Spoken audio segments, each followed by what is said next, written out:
Good news so far for Jamaicans fearing deja vu due from COVID-19. At least one medical expert said the situation in one parish is under control and attributes this to the vaccination campaign from months ago. More in this report.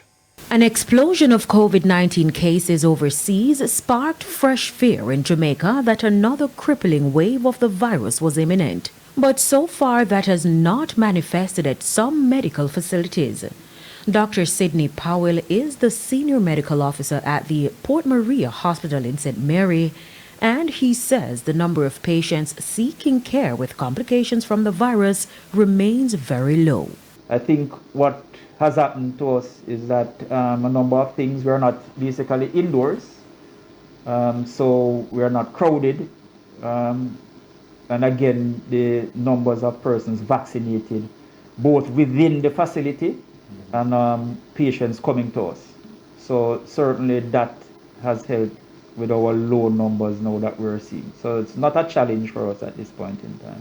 But what remains a big challenge for healthcare workers is the number of crash victims needing care. The medical official explained that the emergency department was strained between November and December. We would have seen a total of 185, and remember that is just coming into mid-December.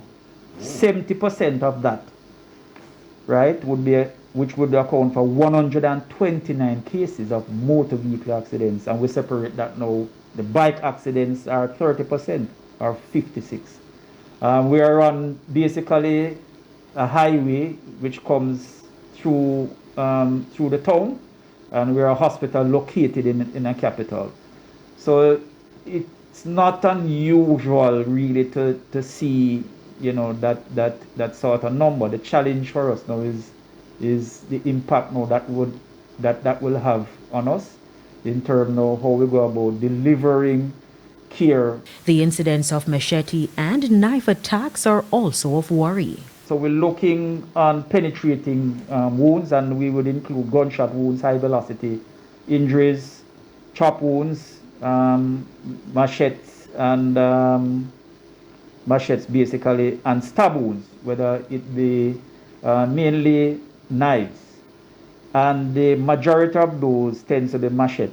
I don't know if it has anything to do with the fact that we're in a farming community, but that seems to be the preferred weapon. Persons are being encouraged to practice greater care when driving on the roads and use more peaceful means to resolve their disputes. Carrie Simpson, TVJ News.